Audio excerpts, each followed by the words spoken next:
And welcome, ladies and gentlemen, boys and girls, to another weekly Twitch streaming session by the Slytherin Group. My name is Surtur from Slytherin, and tonight I will be presenting to you for the first time Scourge of War, Waterloo, the new game by Norpsoft Dev. We've got a couple of guys from the development team here in the chat. They can be recognized from their NSD tags or Norpsoft Dev tags. So fire away any questions you might have in the chat here, and we'll try and answer them. Of course, in order to do this, you will need to have a Twitch account, which is for free, so feel free to sign up and also to subscribe to our channel. Many might already be familiar with the Norpsoft games, known from the Scourge of War series, Scourge of War Gettysburg, the most famous one. For the first time, we're actually not doing a civil war, we're doing a Napoleonic game, which was often requested by the fans, and of course the Norpsoft Dev team was more than willing to help the fans out and give them what they want.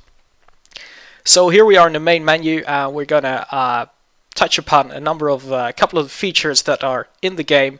To be honest, this game is really huge, so I won't be able to show nearly everything I would like to today. First of all, you can see we got single player in there, we got multiplayer in there, and we got modification support in there as well, so people can create their own mods, etc.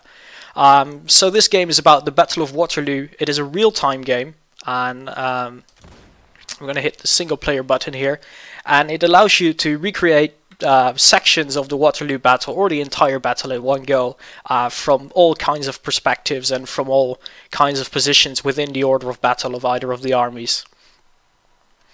One of the things this game does extremely well is simulating the chain of command that would be present within the Napoleonic armies. So this really is a battle simulator, much more than a real-time strategy clickfest, basically.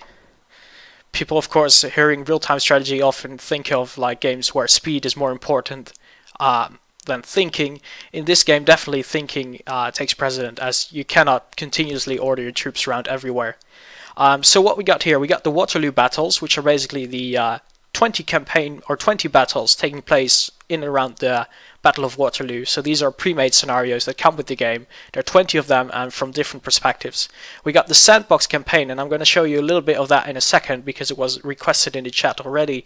This is actually one of the new features within the game, and this will allow you to give some strategic context to your Sandbox battles. So you will be moving your army around on a strategic map, and when they clash, you will zoom in basically into the battle. And then we have here the Sandbox game, which allows you to set up your own battle. You can choose a map where you want to fight. You can choose any position within the chain of commands. You can choose Napoleon to play as Napoleon or one of his many commanders or officers up to brigade level. And of course you can go for the English as well, playing as the Duke of Wellington or the Prussians under Blücher. You can select the size of your battle from brigade to army, the type of battle you want. There are a ton of things to customize, and this can also be done in multiplayer, so there's a ton of stuff really to play. So let's briefly create a campaign to show you what that's about. So you create a campaign, let's call this stream campaign. You select the type and you select who you want to play as. So in this case we're going to play as let's select the French here, and let's select the starting town, and you'll embark. Something that should be known, this campaign is not historical. This campaign is a Sandbox campaign. So that means it is, again, you don't follow the exact steps Napoleon did. You can for quite a big deal. But yeah, it's very much Sandbox game. So here you can see I start out here, and I can select my army and move it across and play in real time. Of course, you can speed up the time as well. And as you get from one place to another, you're going to split up your armies. You're going to select... So you're going to detach armies, and you're going to give them separate orders and get more map control that way. Right, so I detach one group of my army, and I'm going to move it the other side. So I'm not going to spend too much time here for now because I really want to focus on the battles, which are the most important things here within Scourge of War. But this is one feature requested by a lot of fans, so I wanted to show it briefly anyway. The strategic map. So you have to fight on these objective cities basically. And again, when your army clashes with another army, a sandbox battle will be generated. So we're going to quit here and we're going to get back into the menu. I'm going to press single player, and first I'm going to load you up one of the battles, because one of the awesome things about Scourge of War is the huge armies that you can have on the field at any given time. So I'm going to load up one of the scenarios here as the French on the army level, and as you can see, each scenario has a nice introduction, a summary, how long is it, a nice map, where is it taking place, what's happening, as well as a huge biography of the person you're playing. And of course the scenario author is listed as well. So I'm going to launch mission number 10, which is a French army level mission, where basically it is you get control over the entire French army. And this is just here to show you like how big these battles can get if you want them to. If you don't want them to, you can keep them smaller. That's where the flexibility of this game really comes in.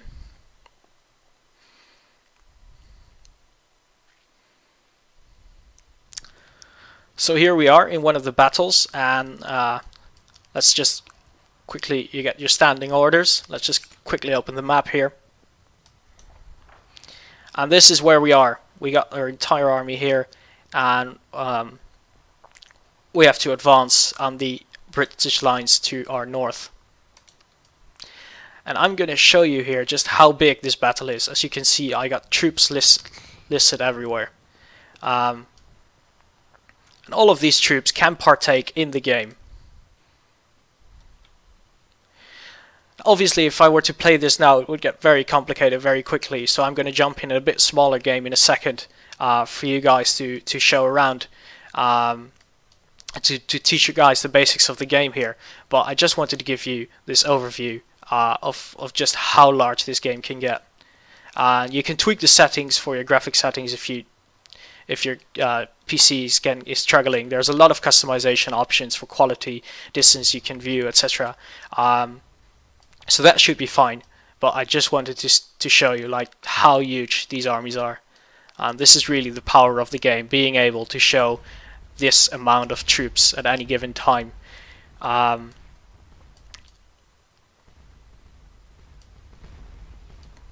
And all of these units are not under direct control, they're under control of their direct officers, which I have to direct. And then it will follow the proper chain of command. Right. Today I'm going to play a different scenario.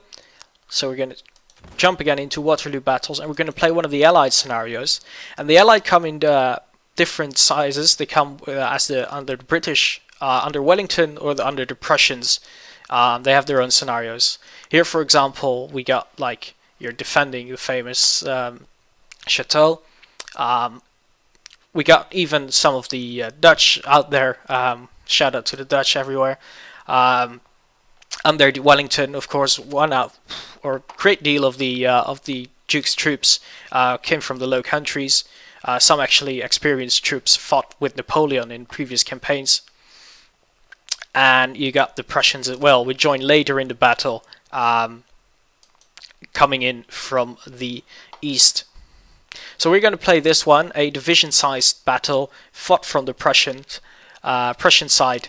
And it's going to take us 30 minutes. That's the length of play we have in order to achieve our goals.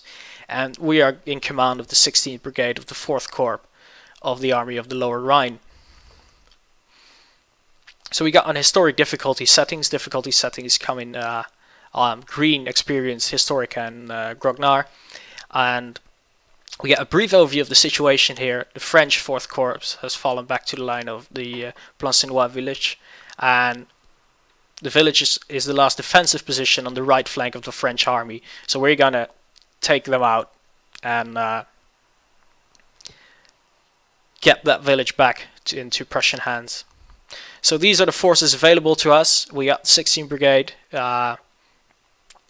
commanding the 15th Infantry Regiment, etc. So you got entire lists, so you got a detailed order of battle, and all of this has been researched by the historians on the team. There's really a ton of work went into historical research for this game, and it's really a huge achievement by the team that they managed to get into this detail for this battle. Again, you got the nice biography of the guy you're playing as, so you get all the immersion you want here, really. And basically, this is our victory condition. We got to achieve a number of victory points here. Victory points are done by basically killing the enemy, or of course by maintaining victory locations on the map. In this case, it would be the town of Plancenoit. So having said that, we're gonna kick into this scenario. We got some of the lovely loading screens here as well, which are of course very awesome paints of the Waterloo battle.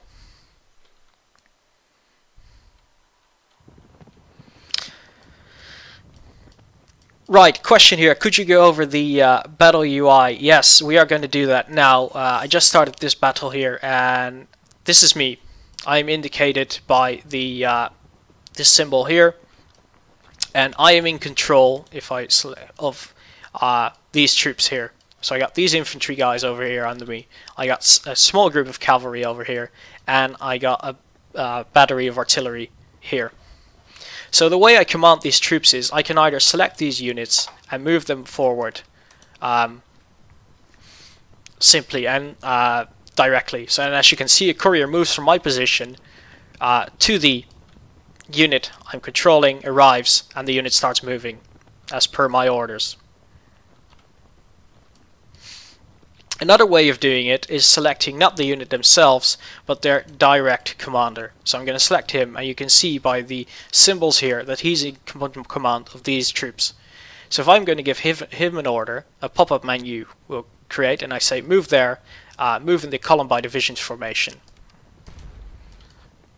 And the couriers will go from my position to the position of the officer, and in a second you can see couriers going from the officer's position to his direct subordinates, bringing over the orders, and we can see placement flags and destination symbols appear on where the units are going to march.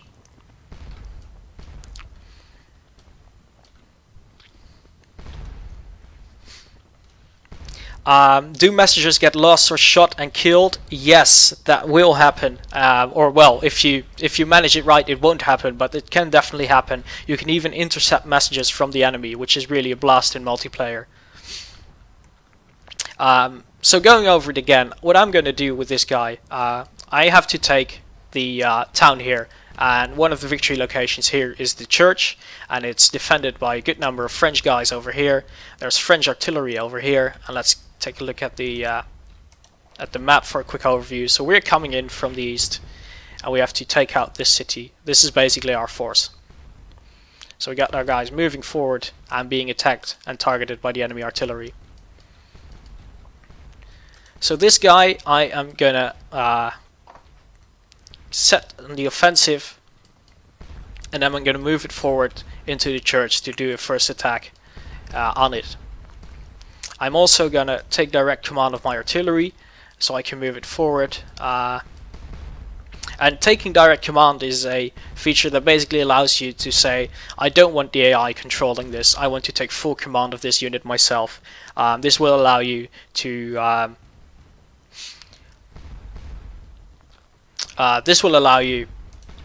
do a lot more micromanagement.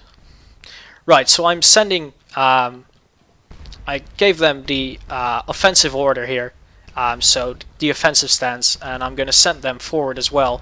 And as you see, they're already starting to deploy their own skirmishers, and they're going to try and send them forward as well.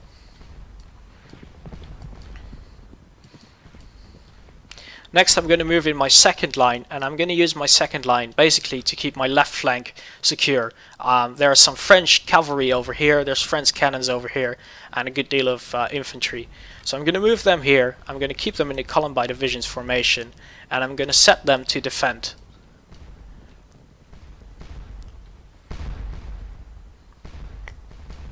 Excellent point here by Chuck. Yes, the as indicated by the flag above the church, there are actually French troops inside the church. This is a new feature to the Scourge of War engine, part of the update here. So there are troops inside here that can fire from inside the building. Of course, this is a huge thing, having that in the Battle of Waterloo, and this is simulated here. So we're fighting over the church, and hopefully soon I will be able to enter the church myself. So yes, garrisoning buildings is a thing now in the Scourge of War series. So I'm going to move up my artillery a bit. I think it's safe to do so, so to get a better view of the enemy. Next I got my third line of units here, and I'm just going to move them up but keep them in reserve for now. So again, I'm going to move them up in column by divisions formation and set them to hold. They might deploy their own skirmishers, they will scout a bit and move forward a bit, that's fine. But they won't commit major troop numbers. Not all buildings can be garrison maximus, only the big ones like the big farms that were famous in the Waterloo battle, as well as here the church, which is obviously a very central building. But yeah, it's only the big ones that can really be garrisoned, also because basically our troop numbers are too great to let them enter basic houses, etc. in their entirety. So I'm going to move up my cavalry here as well, but I don't want to use it just yet. I'd like to use it at some point to chase off this pesky artillery here, because if I'm going to try and outflank the enemy church, I want to get rid of the artillery, because otherwise their shrapnel rounds will tear me to pieces. Yes, so the fort symbol here, as you can see by the golden symbol here, indicates that this is a garrisonable building, and the 1000 indicates the capacity of troops it might hold. The symbol here indicates that it's a victory location that's currently contested. So hopefully we'll get our flag up there later in the mission.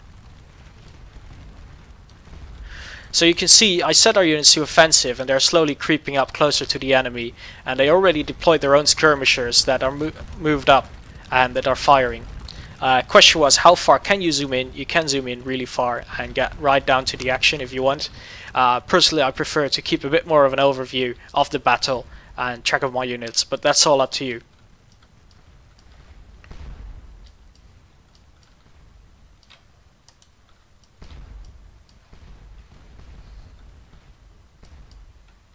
We can see our artillery is starting to creep forward now.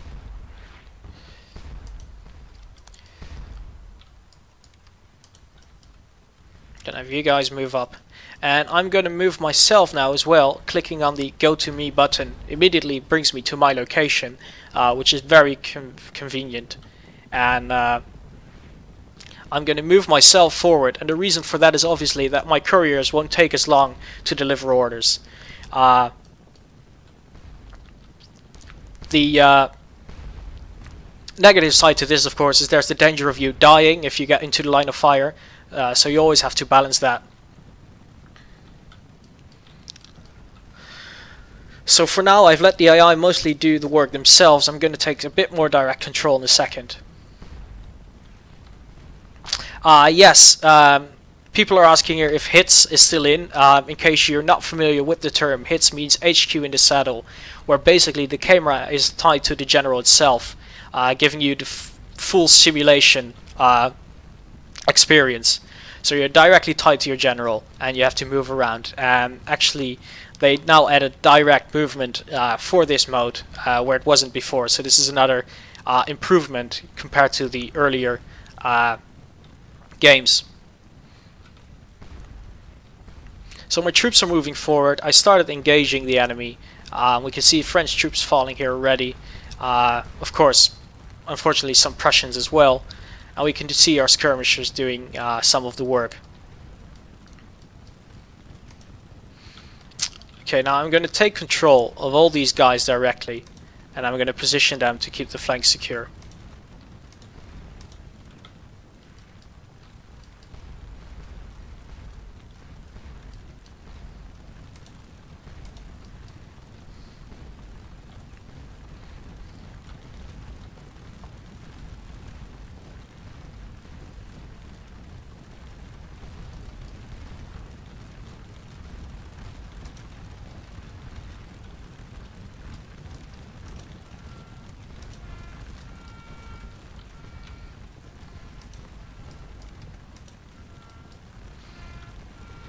So we can see the French on the other side of the stream are already firing. So I need to position myself to counter that. It's already getting a bit messy here, to be honest. More so than I would want to. It's the effect of talking and playing at the same time here. Yes, pathfinding around buildings, etc. is much improved, though it's still very much a challenge to have it all going correctly with all these units. Got some nice firing here. We got units coming into position here, setting up a defensive line.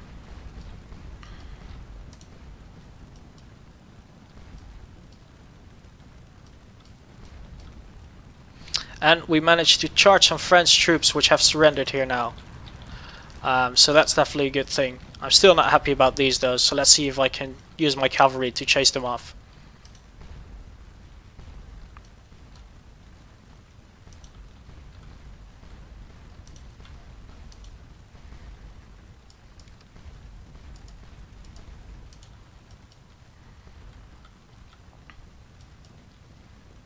As you can see, no courier was dispatched for this order because of my proximity to the unit itself.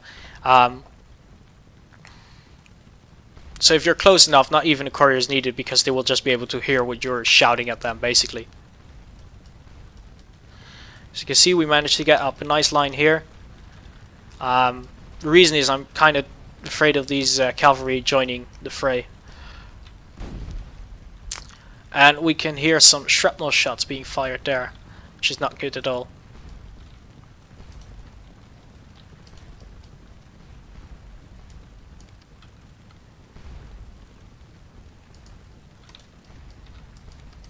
No, I don't want you. I want you guys.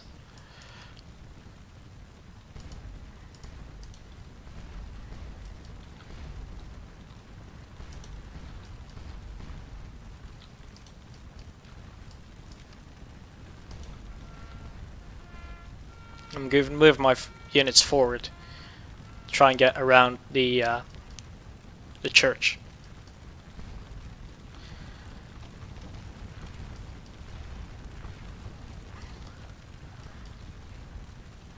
So we're getting close to the enemy RT here, and the enemy is actually dispatching couriers, and we're intercepting their messages saying like, "Hey guys, move out."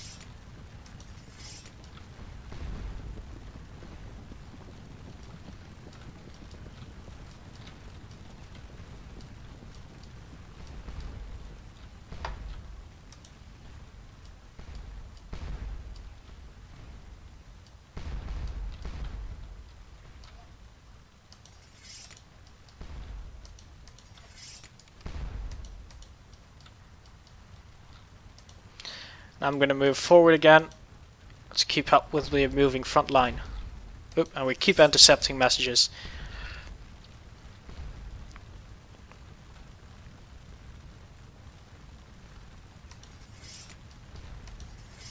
Yes, a frontal charge up to the battery can hurt a lot, but they were occupied shooting other things, so it actually managed to go quite well for me. I'm going to set them to more attacking stance as well.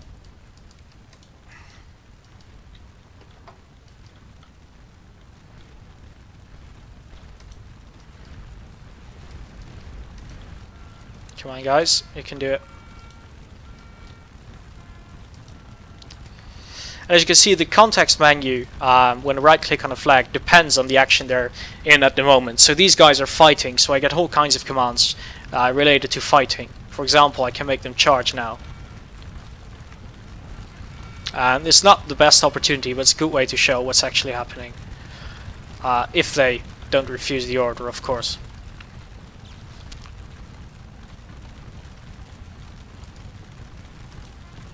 Let's see if they keep being that persistent.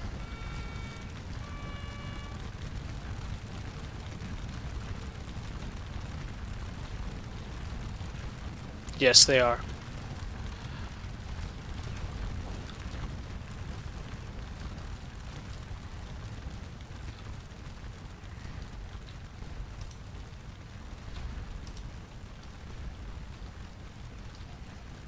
Right, I'm getting a bit wary of all the skirmishery units out there. make it a bit difficult to read the battlefield. So I'm going to unsplit them, and they join their regiment again.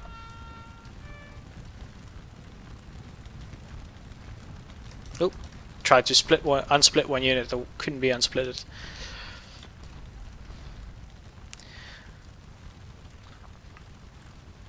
So my cavalry is chasing off the enemy. We actually managed to capture one of the guns, which is firing to the other side right now. At some point though, their infantry will join in and stop this little party from happening. Until then, it's nice. It gives me some free space to move around here, as you can see. Otherwise, it would be catching shrapnel here right now.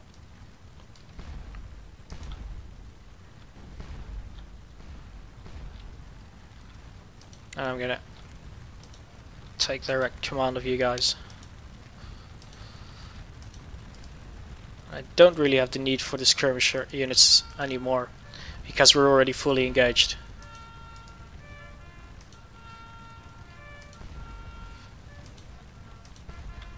And because this is a smaller battle, I can't take direct command of most of my troops. If I were to do this in a huge battle, of course, you would lose track of everything. Even more so than I'm doing now.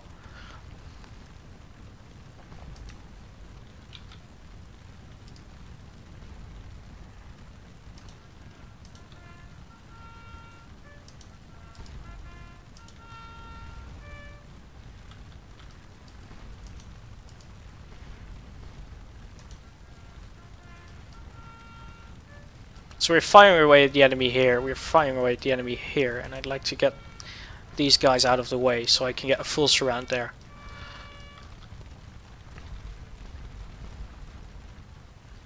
My cavalry seems to be doing fine on its own for now. I'm fine with sacrificing them, to be honest.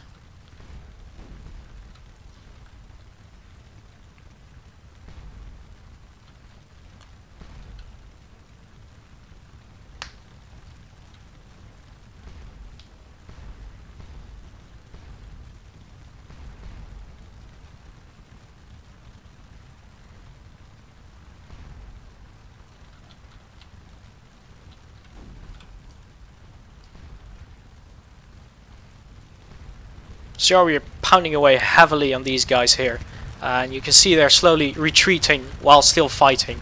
This is also one of the orders you can give. Rather than just charge and flee directly, you can say, okay, slowly retreat, or slowly advance while shooting, which is the option here.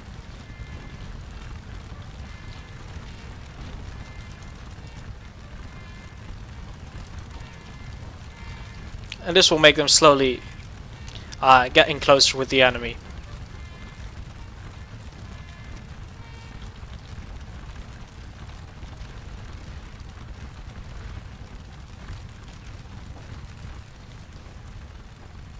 And we got a couple of troops already fleeing from the church here.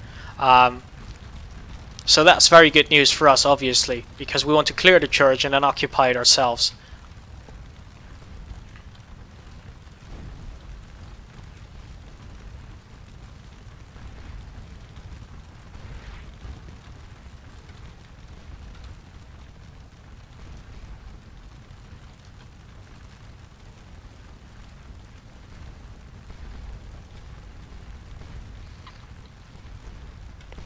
And Norb just in there to pop in and say thank you all for watching. I very much agree. It's really cool for you to join us tonight or today, depending on the time zone you're in, obviously. So we got these guys here engaging as well, and I'm going to try and move them forward to get more of a surround on the enemy. So I'm going to give them new orders to set up here and keep on the defensive for now. As you can see, these guys are on the defensive rather than the offensive, so they stay a bit behind compared to the guys here.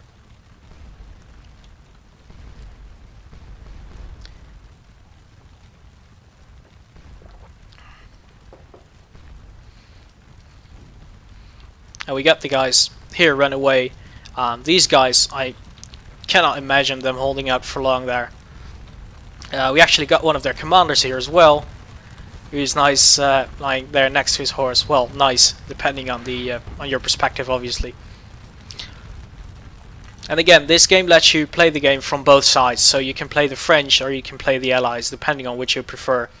So if you want to get into the challenge of actually winning the Battle of Waterloo as the French, you can do that with this game. There's also a huge amount of difficulty levels to tweak. For example, if you don't like these couriers being dispatched every time, and if you want to have more direct control, the game allows you to set up your options precisely as you want it, saying, I want couriers to, no couriers to be dispatched at all, or only on certain levels within the chain of command.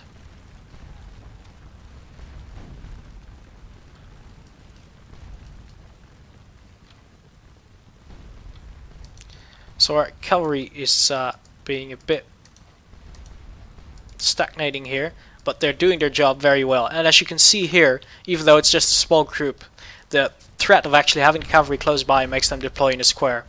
We can see some bigger squares later on, or I can perhaps even form one for you, because it's actually quite cool to see. So let's take these guys for example. They're not doing anything anyway, and let's order them into a square.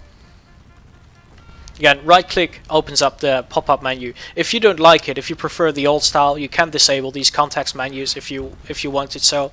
I really like them. They only show you the options that are really relevant at that very moment.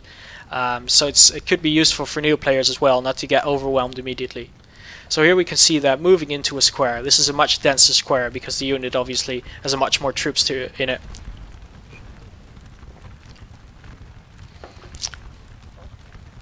So here we can see a much denser one. And again, if units are not engaged, they will try and form them automatically when they see cavalry approaching. There are times, however, where they're firing on the enemy in a line, and the cavalry coming up from the rear might surprise them.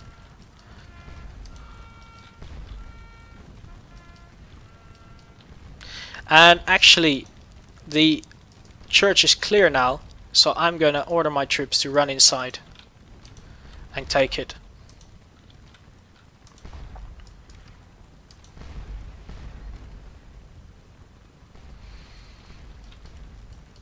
And I'm showing now, again, one of the 20 single-player missions the game comes with, letting you experience the battle from all kinds of perspective. My cavalry has had enough of it and is running away now, which makes perfectly sense, but they did an awesome job nonetheless.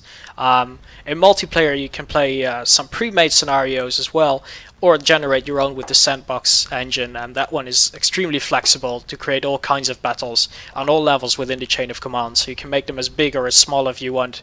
And I think you can have up to 32 players in the multiplayer.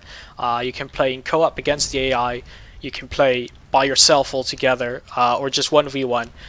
It's extremely flexible, the system. Very cool thing about multiplayer to really let you simulate the big battles is not to talk to each other directly on Skype or whichever way you use, but to use the courier system, which can also be used in single player, but it's not as convenient.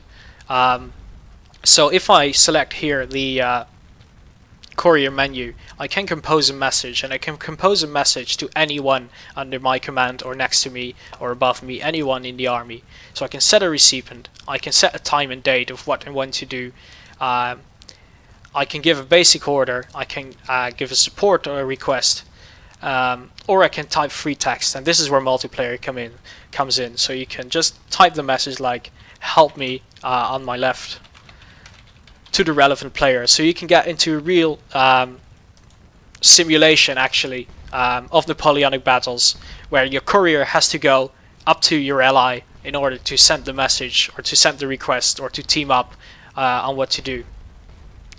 And again, this courier can be intercepted, and if it's intercepted by the enemy, it can actually be read by the enemy, so the enemy will know what you're up to. That's why multiplayer is really an awesome mode for this game. So if you're going to grab this game, be sure to try out the multiplayer at least once. I'm sure you're going to love it. So our troops are creeping up to the church. Come on guys, go inside and grab it. We got the church here. Now I'm going to move myself close as well. I'm up here already.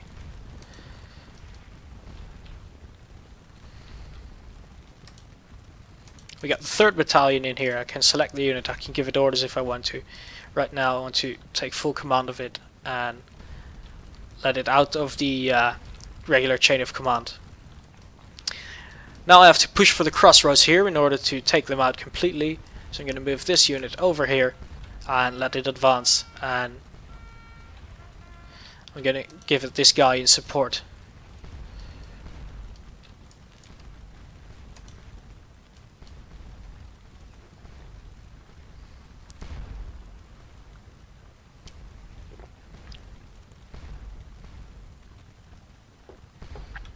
And we can see all the casualties here, especially after a battle, just scrolling the map, seeing all the casualties, imagining the sheer size of the battles you're fighting. This is something that really very few other games achieve this sense of skill into a battle. Waterloo is of course a great theater for this kind of huge line battles. So I'm very happy the Norb team managed to pull it off here. It's an extreme amount of work that went into it. The guys worked all very hard to get it to the level where it is now, and again, it turned out really awesome. This is still pre-release. I should say that. So there might be changes, there might be improvements made leading up to the release. But you can see they're already very far ahead with the game, and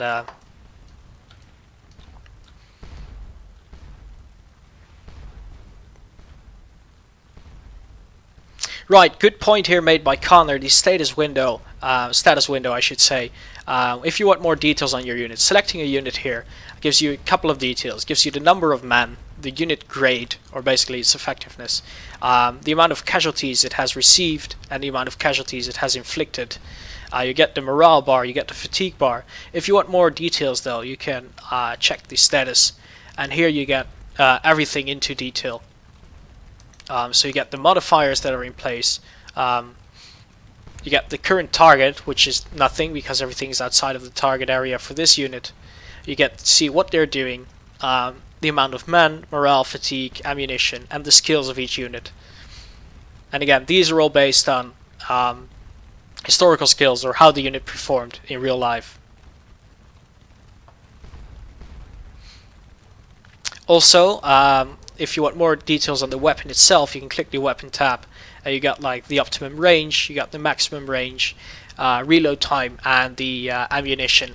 And of course you got different weapons represented here. Here we got the Prussian model 1782, we got the British riflemen in there as well, the famous rifles that picked off all the Napoleonic units at range. And there's a new order of battle tab as well if you're getting lost in here, especially in one of the bigger battles and everything that's happening, which is, to be honest, very much possible in the bigger battles. You get the order of battle tab, and this allows you to go directly through the order of battle from any side you want. Or you can go to yourself directly, of course. You can go through it. You can select anyone under any commander and say, like, go to the selected unit, and you will go there. I selected someone outside of the combat area, or at least outside of my own command, to my right. This is a great way of navigating the order of battle and finding your way throughout all these troops.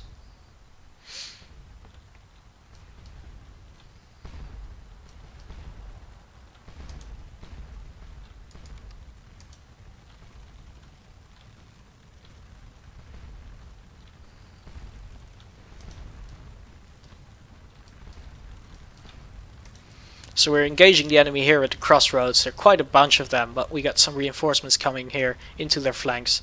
So we're going to have them move up quickly.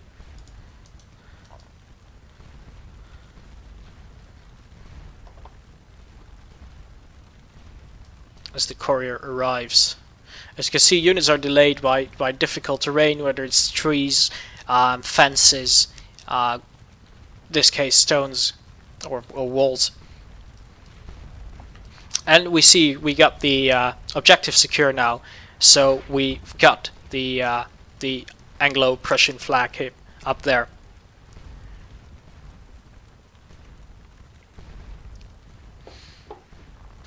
Also, yes, as an extra touch to like the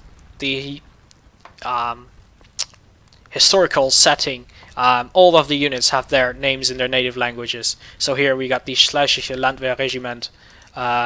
Sorry for my German.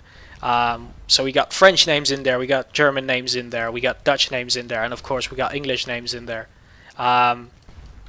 Is there a volley button, or is there always continuous fire? Yes, there's definitely a volley button. It's right over here. You can select it yourself, or the AI will choose it. A good volley would do great morale damage, obviously. So that's a great thing to do. Come on guys, why aren't you going up there? Right, there we go, there's the courier coming in. So there is a volley button. You can take full control of that if you want, or you can let the AI do it.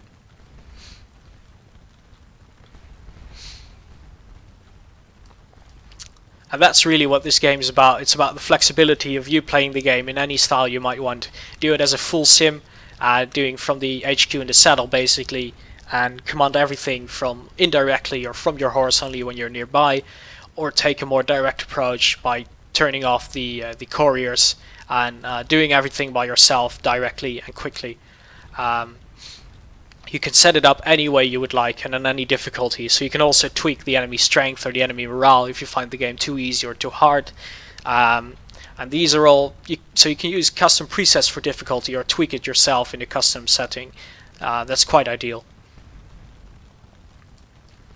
So let's see, we're doing quite well actually. We managed to secure this. We're pushing away the enemy here with these guys coming in closer as well. We got another unit up here in the flanks. It's going to engage probably these guys, but they outnumber them quite a bit, so they should be able to manage.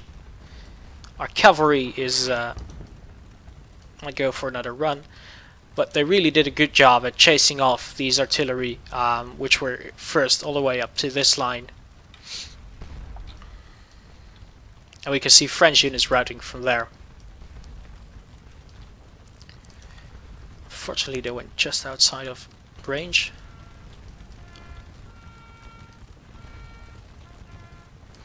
And I'm just going to try. I'm just going to try and charge these units here.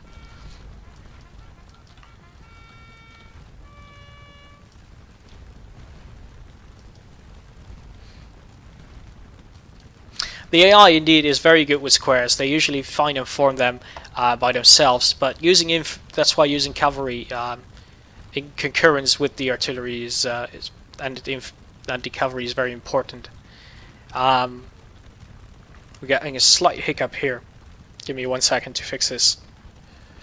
Yes, the time is up. We played for half an hour and we've won a major victory, giving us 1088 score. So we managed to secure the church, basically secure the village, and we managed to avoid engaging all of the French forces to our left and to our right. So this is basically the screen you get after the scenario. You get a text saying what has happened. You can go into the high scores, where you can see previous battles and check that. You can save the replay if you want to, and exit the battle. Yes, the Times is very unbiased, of course. We're happy to say that the Prussians won a nice victory. So you can save the replay and watch it later on, which is very cool for multiplayer matches as well, to analyze what your opponent did and how it actually managed to outsmart you.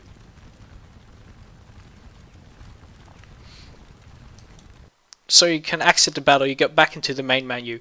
Good thing to notice that some missions actually have a carryover. For example, where you basically take with you the units from your previous mission. So if you suffered a great number of casualties in your previous mission, you will get a notice for that, and it will be much tougher to win your scenario. So yeah, you get 20 of them, and most of them you can play immediately. Some you need to play the previous mission before, so you get the carryover feature. You get the nice flag showing where it actually occurred, or you can select from here. So if you want to select Le Saint, you can do that. You get the difficulty level, and this is one from the. Let's load up one from the French perspective real quickly. Yeah, which is Le Saint. Gonna launch that. Oop, and there you go. See, so you first must complete the previous mission of the scenario. I didn't do it on this playthrough. There's the multiplayer here where you can set up everything by yourself and go into the multiplayer. Let's just try and load one other one. Let's load up a Dutch one. Why don't we do that? So brigade one, and the brigade is much smaller. This is the smallest command you will get.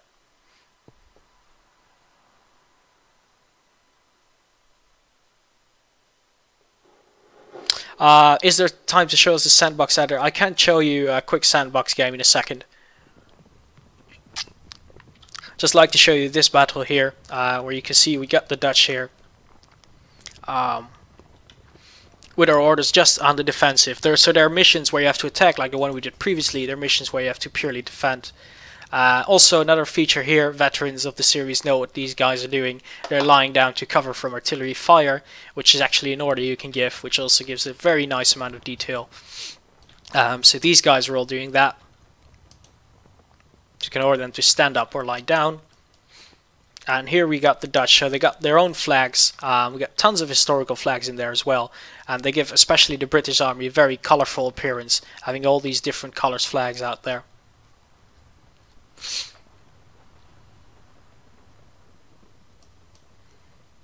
So we got the proper English flags here, and again, all have their historical names. So we got the famous rifles here, for example, waiting.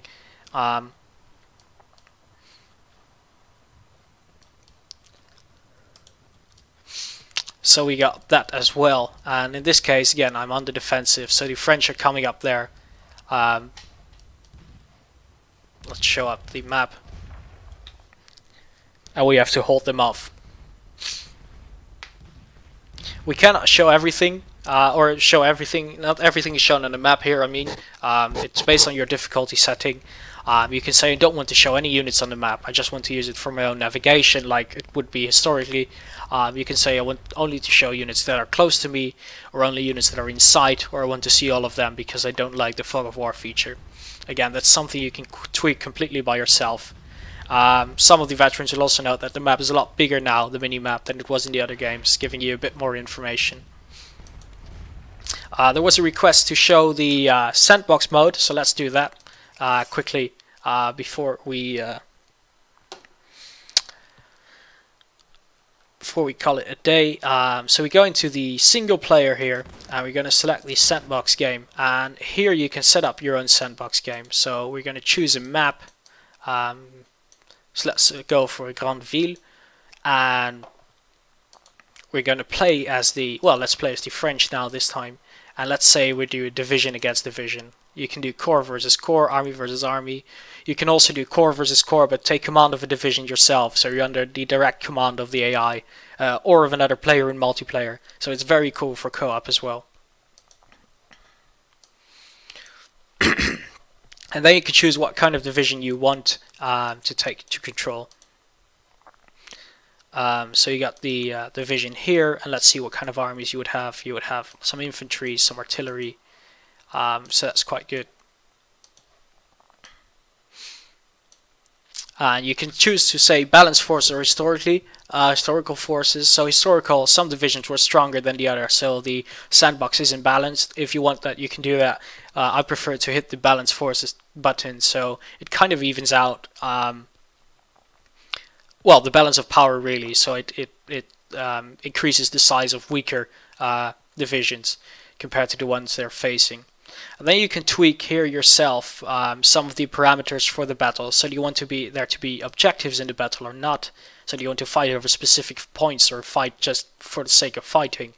So you can say we're going to have 1 point in there, and we're going to give it a value, a lot high or low value. And as soon as a certain score is met, we're going to end the game, or we're going to end the game based on length. So we're going to play for 10 minutes, 15 minutes, and we're going to see who has the highest score then.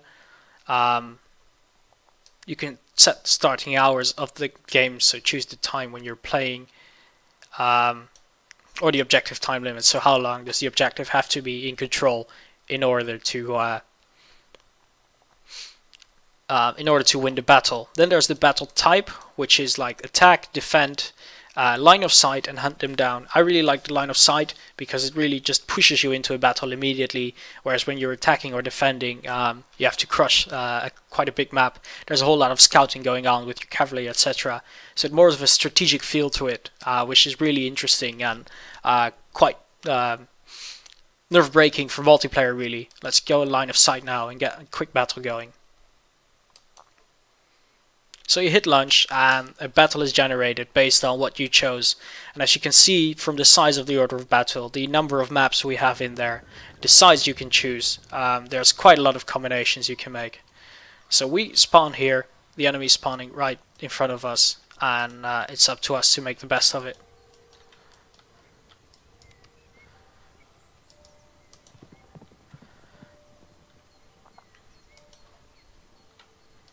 So you can hear the church bell ringing in the background. As you can see, this is very much a city map. So there are buildings you can take, farmhouses, the church. Artillery starts shooting as the enemy is within range, and our troops are starting to move up.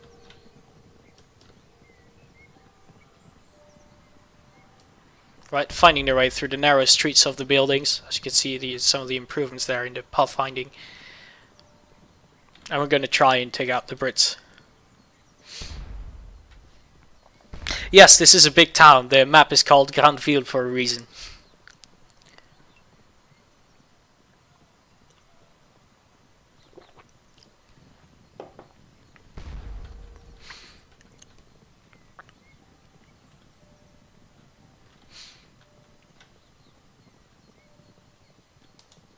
I can also order my entire division in one go should I want to, but it's not always the best thing to do actually. You to set up a line, get your ass moving.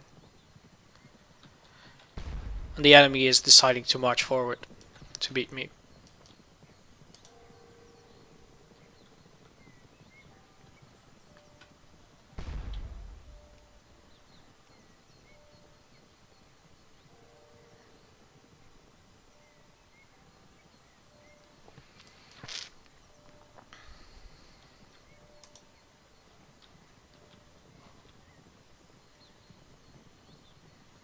You're already dangerously close to the enemy. Best bring up your friends. Ah, he's already going to do that by himself.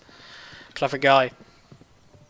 These guys are trying to make some space for each other here, which makes sense, but it's not really desirable at this moment.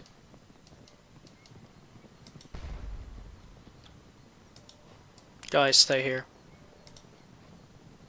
Oh, that's the I was moving my supply unit, which is not the best of ideas. The AI is perfectly capable of taking care of that.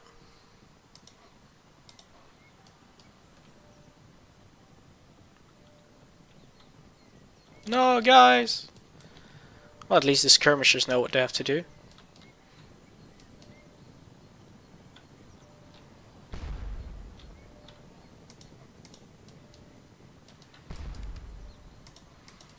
Right, not quite sure what's going on here, but at least our artillery is firing.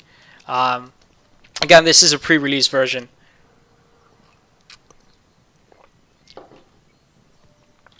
But the English are definitely knowing what way to have to march. That's the downside here.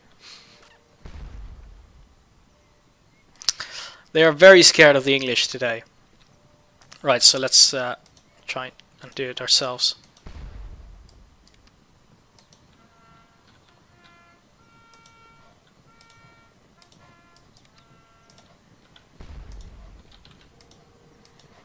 Also, keeping your commander close gives bonuses as well. So having your direct commanders close to your troops is of course a good thing. Again, they can be killed, so that is something to keep in mind. So there's always a danger in sending them too close to the enemy. In this case, this is quite daring, really. Having myself standing up there, like, okay, come at me, while my troops are slowly retreating. I'm going to give the run order to everyone, and they're trying to find their locations again.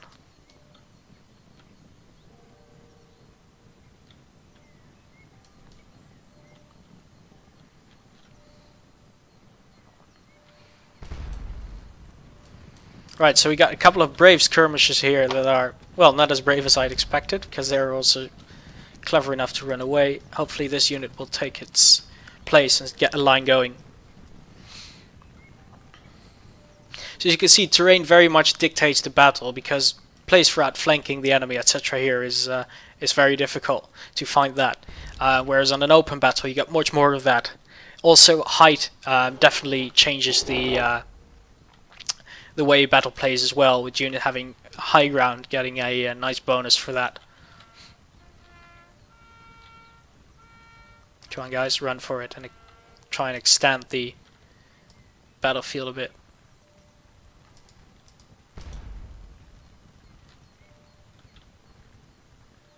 These poor guys are brave, but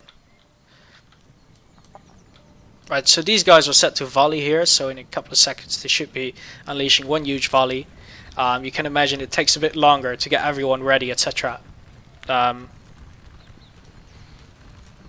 we should see that in a second. We've got a very brave enemy commander as well, so hopefully he should die sooner or later. And we can see a very nice line forming now. And hopefully that will confuse the hell out of the enemy. These guys forming over here, and we got the rest of our units pouring back in. So again, if your commanders are not doing what you want them to do, are too scared or too aggressive, etc., you can choose to take direct command. And in small battles such as this, it's very much a possibility. When you're doing a corps or an army level command, it's much more difficult, and that's really where the game becomes a challenge to play. And it's really where the art of like organizing huge bodies of men is simulated at its best.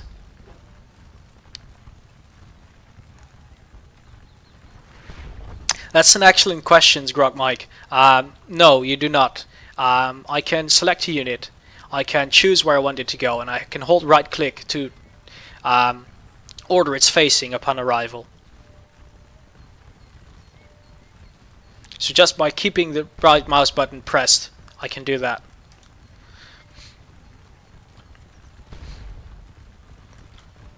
So you got a bit more direct command than you had to do in the previous series. So we got a very nice line coming up here. We're actually starting to match the enemy now. They got some skirmishers outflanking my flanking force, which actually shows the AI's thinking, which I'm not overly happy with.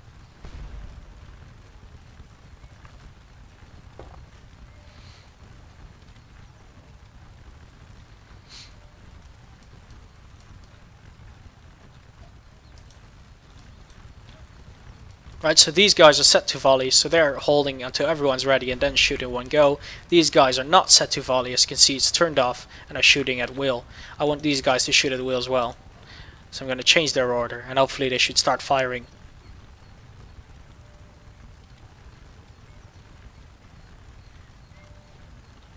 And there they go.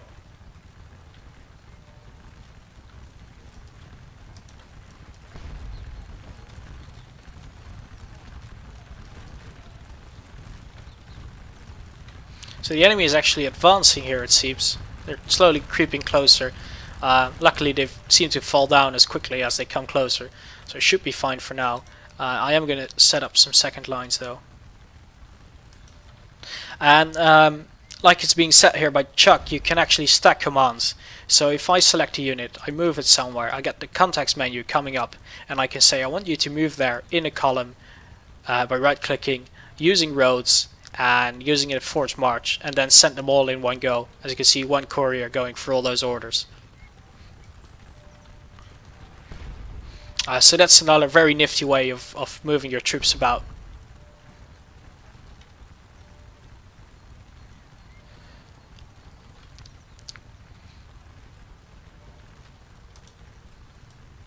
So I'm going to try and get these units all the way up to the flank here.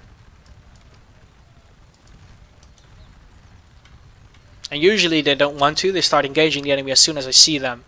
But because I have taken direct control of the unit, there's a better chance they will actually follow the orders directly.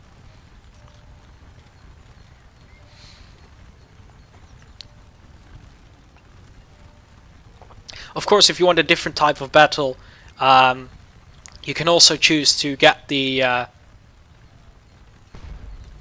you can also choose to get some cavalry units in there, or just focus mainly on artillery if that's your fancy. I don't want to take direct control of you. I want you to do as you please.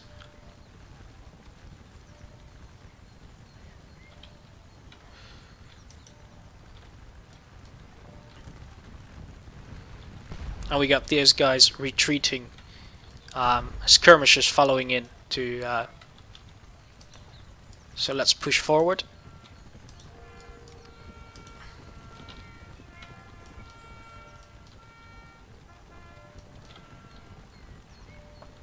And we got, like, we hit the 10-minute mark, so we got an inconclusive fight here. So yeah, that's the quick way to set up your skirmish mode, basically, your sandbox campaign. So it's a very good way of practicing as well, trying some smaller games before you jump into the pre-made scenarios. There's of course also a tutorial to learn you the ropes. So this game will actually be available on let's go exit on July the 11th, so the Waterloo anniversary. That's all that I'm able to show you for now, unfortunately, though if there is popular demand we can obviously look into doing more of these leading up and following the release of the game. I hope you enjoyed it. I'd like to thank everyone from the Norpsoft dev team for answering all the questions you guys had in the chat, and I'd like to thank you of course all for watching and hopefully joining us next time. Small announcement to be made here. The regular Twitch stream is going to move from a Wednesday to a Thursday. So next week we're going to be there on Thursday, on the same time as we did today though. But again, it's going to be Thursday, not the Wednesday. So make sure you change the date on your calendar for that. Again, thank you all for watching. Thank you for the guys from Norpsoft Dev for stopping by, and thank you for asking all the questions in the chat. The game will be releasing on the 11th of July, and it will be waiting for you to jump into the single player and of course the multiplayer, where the game really shines. Have a nice day everyone, and see you next week.